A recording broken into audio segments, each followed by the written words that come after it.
Morning बच्चों, जैसा कि यहाँ पर हम क्लास 12 का जीव विज्ञान की बायोलॉजी पढ़ाने के लिए हुए हैं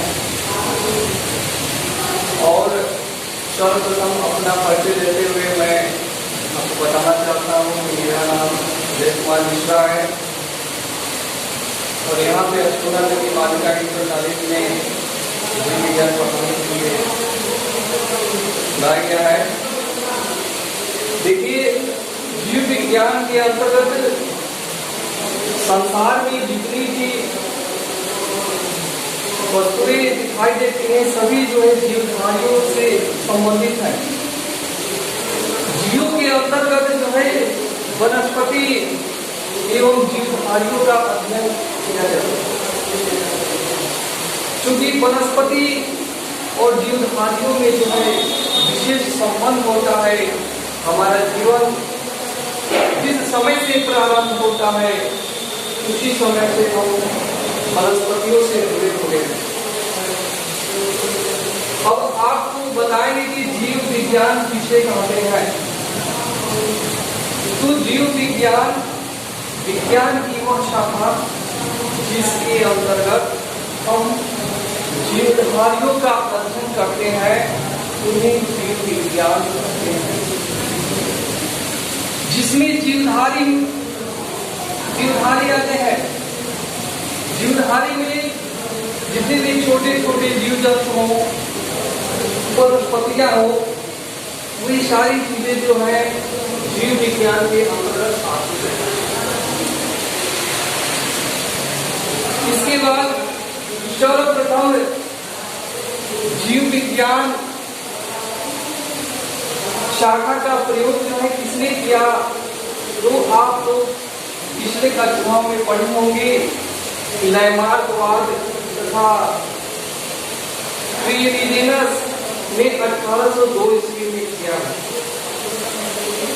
और इसके बाद जीव विज्ञान की शाखा, जीव विज्ञान की जो है दो शाखा मानी जाती है। प्रथम जो है वनस्पति विज्ञान के अंतर्गत हम वनस्पतियों का अध्ययन करते हैं, जिसके अंतर्गत हम उनकी आकृति का शेल के विषय में कुछ ये शेल के विषय में, इसके बाद उसके पार्ट्स के विषय में, माइटोकॉन्ड्रिया क्या होता है इसके विषय में, इन सभी चीजों के विषय में आप लोगों को आगे जो बताया जाएगा कि वनस्पतियों में जनन क्रियाएं किस प्रकार से होती है। ये सारी चीजें जो है वनस्पति विज्ञान के अंतर्गत आते हैं, जिसको इंग्लिश में बॉटनी बोलते हैं। और इसके जनक जो है थियोफ्रेस्टस है। इसके बाद अगली जो कड़ी इसमें आती है, जीव विज्ञान के अंतर्गत जो है जंतु विज्ञान का भी अध्ययन किया जाता है। जंतु विज्ञान में छोटे जंतु से लेकर बड़े जंतु तक ये सारे जंतु जो है जीव विज्ञान की बायोलॉजी के अंतर्गत आते हैं और इसके जनक जो है अरस्तु को माना गया है। अरस्तु जीव जंतु विज्ञान के जनक माने जाते हैं कि फादर्स ऑफ बॉटनी अरस्तु को बोलते हैं और फादर्स ऑफ प्लांट थियोफ्रेस्टस को बोलते हैं। इसके बाद हम जीवधारियों के गुणों के विषय में अध्ययन करते हैं कि जीवधारियों में किस प्रकार के गुण जो है विकसित होते हैं। इसके अंतर्गत हम कोशिका संरचना के विषय में जानकारी देंगे। कोशिका किसे कहते हैं, तो जिस प्रकार से मकान बनाने के लिए एक एक ईंट की जरूरत पड़ती है, एक ईंट के द्वारा जो है मकान का निर्माण होता है, उसी प्रकार से मनुष्य का जो शरीर होता है, जीवधारियों का जो शरीर होता है, एक एक छोटी छोटी असंख्य कोशिकाओं से मिलकर बनी होती है। इसके बाद सेकेंड नंबर जीव द्रव्य के विषय में आप लोगों को जानकारी दी जाएगी कि जीव द्रव्य क्या होते हैं। तो जीव जो द्रव्य होते हैं वो कोशिका का जो है अभिन्न जो है पार्ट्स होते हैं। इसके बाद आकृति एवं आकार, जितने भी संसार में जीव पाए जाते हैं उनकी आकृति एवं आकार में विभिन्नताएं पाई जाती हैं। प्रत्येक जीवधारियों की आकृति और आकार एक समान नहीं होते हैं। यदि जीवधारियों की आकृति और आकार जो है एक समान रहेगी तो उनका पहचान हम नहीं कर पाएंगे।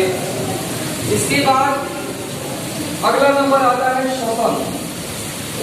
जैसा कि आप लोग जानते हैं कि श्वसन क्रिया जो है जीवन के लिए अमूल्य है, जिसके अंतर्गत हम ऑक्सीजन को वनस्पतियों के द्वारा छोड़े गए ऑक्सीजन को ग्रहण करते हैं और कार्बन डाइऑक्साइड को जो है निष्कासित करते हैं, यानी कि अपने बॉडी से निकालते हैं। श्वसन के विषय में आप लोगों को आगे भी बताई जाएगी। इसके बाद से जो भी जीवधारी होते हैं, यानी कि उनके क्या क्या गुण होते हैं, इसके बाद से प्रजनन है। प्रत्येक जीवधारी अपनी जैसे संतान की उत्पत्ति करते हैं ताकि उनका जीवन क्रम जो है चलता रहे।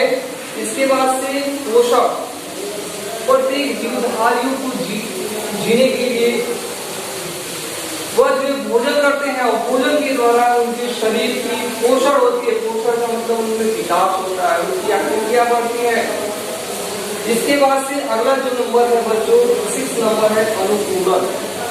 तो अनुकूलन का तात्पर्य ये होता है कि जितनी भी जीवधारी होते हैं, जितनी भी वनस्पतियां पाई जाती हैं, सभी जो है मौसम के अनुकूल के हिसाब से अपने आप को बदलने का प्रयास करती हैं।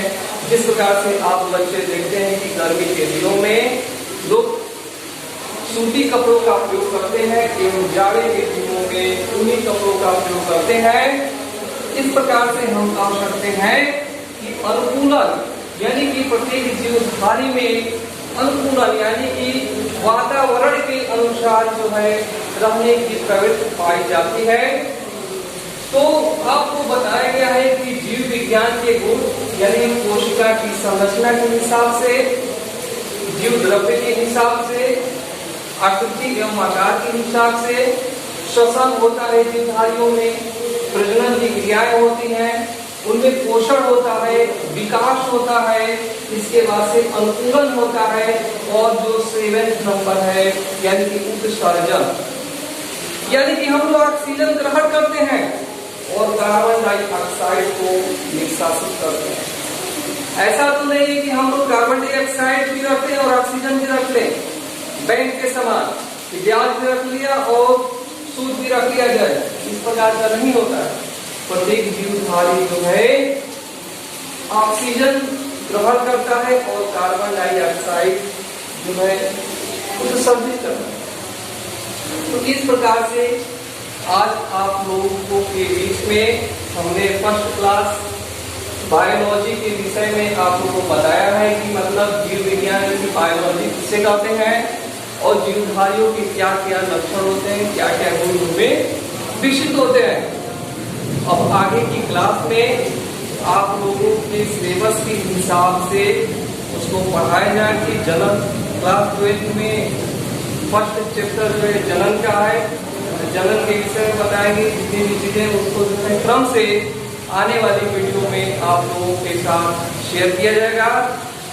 इसी बात के साथ अपनी बात को हम विराम देते हैं। धन्यवाद।